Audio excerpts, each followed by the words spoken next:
열린다. 그것보다 원천 기술을 가진 회사들을 잘 발굴하게 되면 더 빠르고 더 낮은 가격의 기술 확보가 가능하다고 전했습니다. 아예 일본으로부터 원천 기술을 사버리는 것이 더 이상 일본이 한국에 수출 규제를 한다는 등의 헛소리를 하지 못하게 하는 가장 효과적이고 빠른 방법이죠. 자, 이뿐만이 아닙니다. 한국 기업들이 M&A 상대로 물색하고 있는 기업들은 일본에만 국한되어 있는 것이 아니죠. 일본의 의존도를 크게 낮추기 위해서 SK 실트론이 미국의 화학회사 듀폰 웨이퍼 사업부를 인수하겠다고 발표했습니다.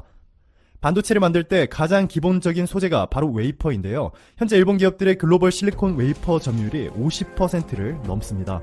SK 실트론이 한국에서 유일하게 이를 생산하고 있는데 점유율이 9%에 그치죠.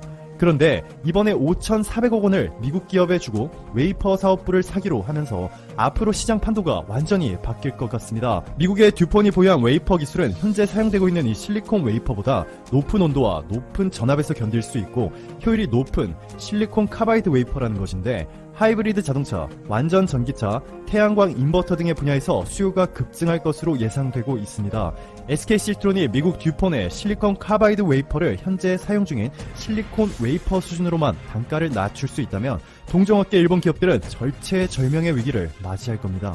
이번 인수는 의미가 큰 것이 미국이 장기적 관점에서 한국을 등지고 일본 편을 들어주고 싶었다면 미국 듀폰의 웨이퍼 사업부가 한국 기업에 매각되지 못하도록 이미 막았을 겁니다. 하지만 매우 순탄하게 매각 작업이 진행되고 있고 올해 안으로 모든 절차가 마무리될 것으로 보입니다. 아직 확정 짓기에는 이르지만 이건 미국이 일본의 대한국 수출 규제를 전혀 도와주지 않고 있다는 뜻이죠. 오히려 한국이 일본의 의존도를 낮추기 위한 M&A 작업들을 전혀 터치하지 않고 있으니 일본 입장에서는 미국의 배신감을 느낄 정도일 겁니다.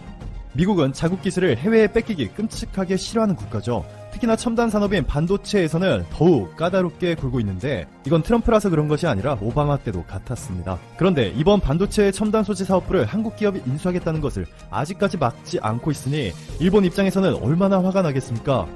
최근까지도 아베 총리가 미국 옥수수도 열심히 사주고 미국의 퍼주기식 무역 협상까지 했다고 엄청 욕먹고 있는데도 한일전에서 일본 편을 안 들어주고 있죠. 삼성도 탈일본에 매우 적극적인 행보를 보이고 있지만 SK는 조용하지만 강하게 일본의 뒤통수를 치고 있네요. SK 실트론의 미국 듀폰 웨이퍼 사업부 인수도 높게 평가해주고 싶지만 다들 이미 아시겠지만 애플, 델, 베인캐피탈과 연합으로 일본의 도시바 낸드 플래시 메모리 반도체 사업부를 인수해버렸죠.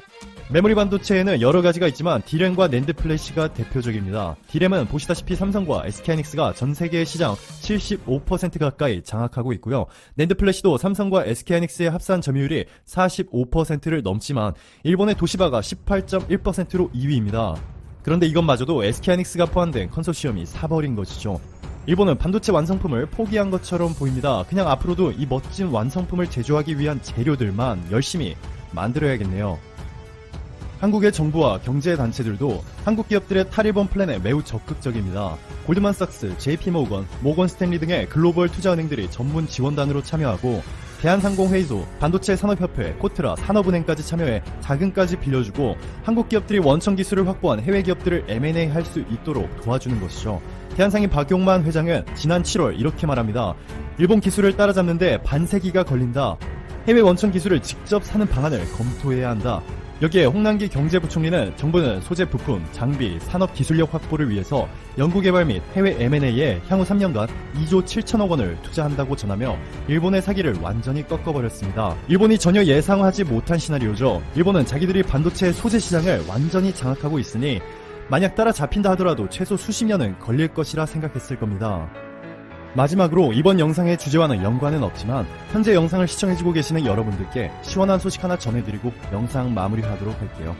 저번에 호주 대형마트 빅W에서 팔리고 있던 일본 전범기가 새겨진 티셔츠가 한국인의 항의로 호주 전역에서 즉시 판매가 완전히 중단되는 통쾌한 소식을 이 영상을 통해서 전해드린 바 있습니다. 이번에는 폴란드에서 비슷한 사건이 하나 발생하였습니다.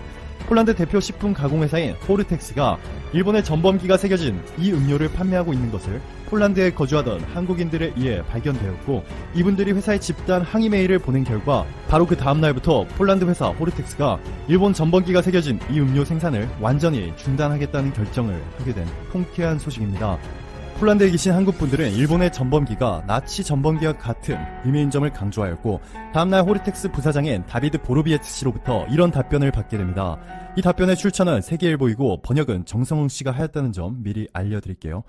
안녕하십니까. 호르텍스 일본맛 음료 포장 이미지에 대한 의견 주셔서 감사합니다. 귀하게 메일을 받은 후 해당 그래픽 내용에 대한 상세한 분석을 했습니다. 포장 제작 담당자들이 흰색, 빨간색 색상 조합이 부정적인 의미를 가질 것이라는 것을 인식하지 못했습니다. 귀하의 의견과 호르텍스 그룹이 최고의 윤리 규범을 준수하는 차원에서 호르텍스사 임원진은 해당 포장으로 된 일본 음료 생산을 즉시 중단하기로 결정했습니다. 부디 저희의 결정이 귀하와 저희 고객들에게 호르텍스 브랜드에 대한 가장 좋은 인상을 드릴 수 있기를 바랍니다.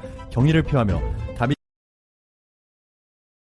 우리는 용납할 수 없습니다. 우리 아이들의 건강한 미래를 위해서 전 세계가 공조해서 일본의 악행을 막아야 합니다. 일본, 미국, 러시아 네티즌 반응을 소개합니다. 한국과 다른 나라에서 배출하는 3중 수소의 기준치는 우선 거기를 보도해서 비교해야 하지 않을까? 명백한 일본 혐오입니다. 만약 오염수 방출이 실행된다면 한일 관계가 더욱 악화될 것이라고 한국 정부가 말했다지만 그렇게 생각할 필요는 없습니다. 아마도 일본의 환경부 장관은 심각한 논쟁이 되지 않기 위해 미리 일부분을 말한 것 아닐까요? 애초에 후쿠시마는 도쿄의 전력의 대부분을 공급했으니까 도쿄만의 방사능 오염수를 방출해야 한다. 이제 전 세계가 모든 차이를 잠시 제쳐두고 해결책을 찾을 시간입니다. 더 이상 핵 폐기물을 바다에 버리지 않도록 논의해야 합니다. 이미 플라스틱 섬 때문에 심각한 문제를 겪고 있는데 핵 폐기물이 더 방출된다면 바다는 죽을 것입니다. 아마 일본은 핵 온천수라는 상표로 미래의 화성으로 수출할지도 몰라요. 쉬운 해결책이 있어. 방사능 오염수를 일본 가족과 아이들에게 줘버리자. 인간으로서 책임이 없네요. 우리 바다를 오염시키다니. 애초에 원자력을 사용하기 전에 안전한 처리를 생각하면 어떨까요? 아무도 이것에 대해서 생각하거나 방안을 찾아내지 않았나요? 고질라 영화를 보지 않았나? 일본은 빨리 신규 보관 시설을 만들어야 합니다. 우리 모두의 바다가 후쿠시마의 방사능